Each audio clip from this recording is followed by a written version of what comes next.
kesempatan kali ini kita akan membahas tentang grid view. Ini salah satu jenis dari layouting ya, layouting widget gitu. Jadi dia tidak tampil tapi hanya layouting atau mengkontrol lokasi-lokasi tata letak dari sebuah widget. Apa itu grid view? Jadi sebelumnya kan kita punya list view ya, cuma satu terus ke list ke bawah gitu ya, atau tergantung scroll directionnya ya, sama kolom, ada row dan lain sebagainya. Gimana kalau kita mau membuat sebuah grid seperti ini? Nah, ini adalah yang namanya grid view.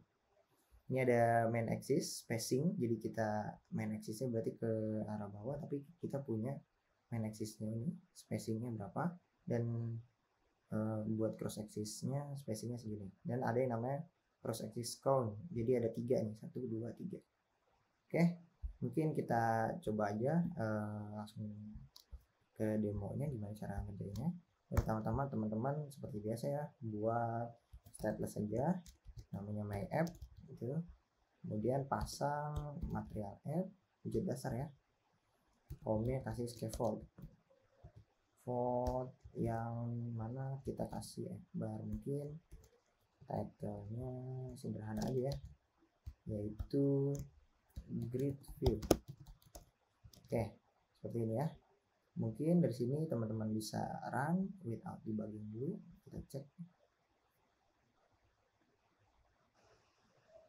Oke, nah ini nih. Tampilannya seperti ini ya. Simple, cuman add bar. Terus kita mau pasang body. Ada yang namanya widget grid view. Seperti ini ya. Nah, grid view ini membutuhkan grid delegate. Argumen must not be null. Jadi ini nggak boleh null ya. Sini. Jadi kita harus pasang apa nih? Dia membutuhkan widget sliver grid delegate. Jadi tulis saja sliver grid delegate yang ini. Ini ada banyak nih, ada jenisnya. Sliver. Mungkin kita pasang karena kita cuma 3 dan fix gitu ya, cuma 3. Jadi kita bisa pasang yang fix cross axis count seperti ini. Nah, dia membutuhkan beberapa argumen yang penting di sini.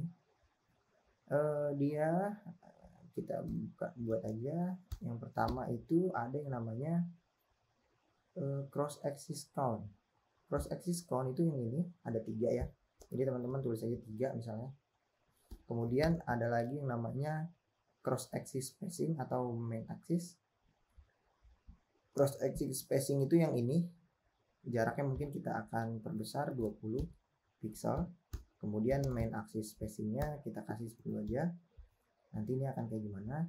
Kita save. Nah, ini tidak terjadi apa-apa karena dia grid view ini membutuhkan apa? Ini baru gridnya saja. Kita sekarang tinggal pasang childrennya.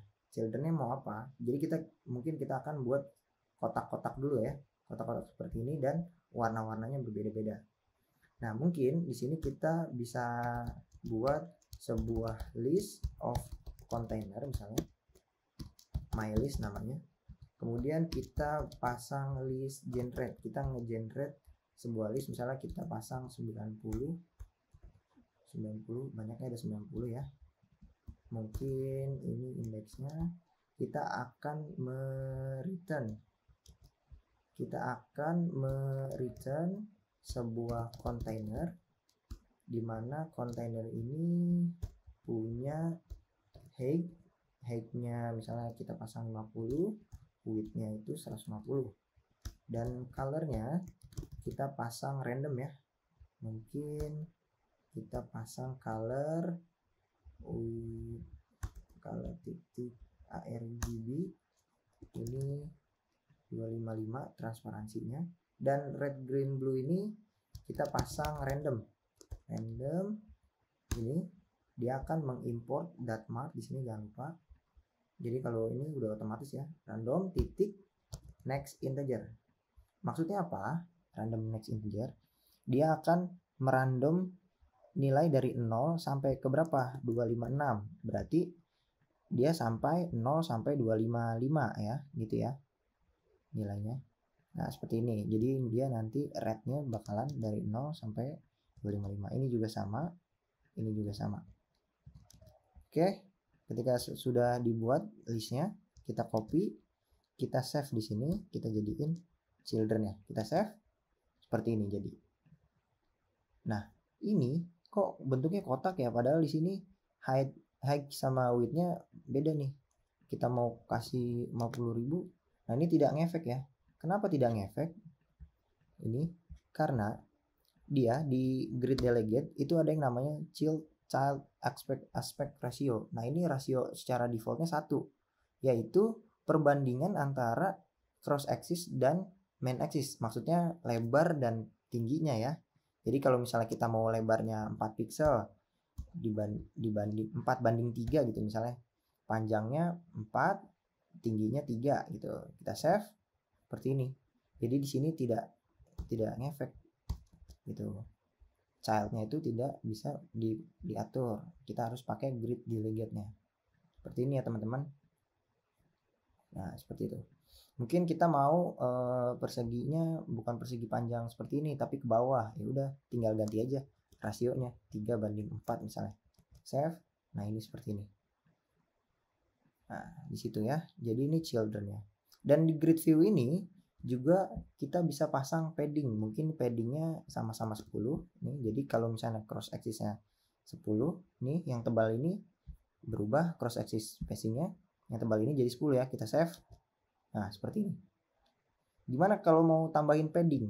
Jadi kalau mau tambahin padding kita bisa nge-wrap dengan padding, atau si grid view ini juga punya name argumen yang namanya padding, jadi langsung masukin aja add insert all, pasang aja 10, kita save seperti ini keluar-keluarnya. Misalnya kita pasang 100 ya seperti ini, 10 seperti ini ya teman-teman. Mungkin ini bandingnya 4:3 aja ya,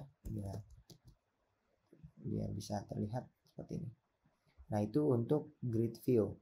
Nah di sini juga ada yang namanya enum. Jadi teman-teman bisa pakai yang builder, count, custom, extend, apa itu. Nah mungkin kita bisa teman-teman bisa bacanya di dokumentasinya, dan saya akan memberi contoh simple. Kita coba yang count ya, kita coba grid view yang count body misalnya, grid view yang count. Jadi teman-teman itu bisa coba sendiri. Yang count ini dia langsung tidak memerlukan grid delegate, tapi dia langsung ditanya ini, diminta ini cross axis countnya, pasang aja ini semuanya, countnya 3 gitu ya, save. Childrennya misalnya pasang aja yang my list, save. Seperti ini ya teman-teman. Nah, kalau count itu langsung. Dan di sini ada mungkin dia kan kita perlu grid delegate ya, coba kita cek grid delegate. Nah ini nggak ada, jadi teman-teman bisa langsung pasang cross axis spacingnya, spacing misalnya pasang 10 seperti ini. Kalau mau kasih main axis spacingnya 10 juga bisa kayak gini, dan dikasih padding juga bisa, jadi lebih cepet ya. Mungkin add insert all, add insert all, pasang aja 10, save seperti ini. Dan child aspect ratio juga ada di dalam sini, child aspect ratio kita pasang 4:3, save.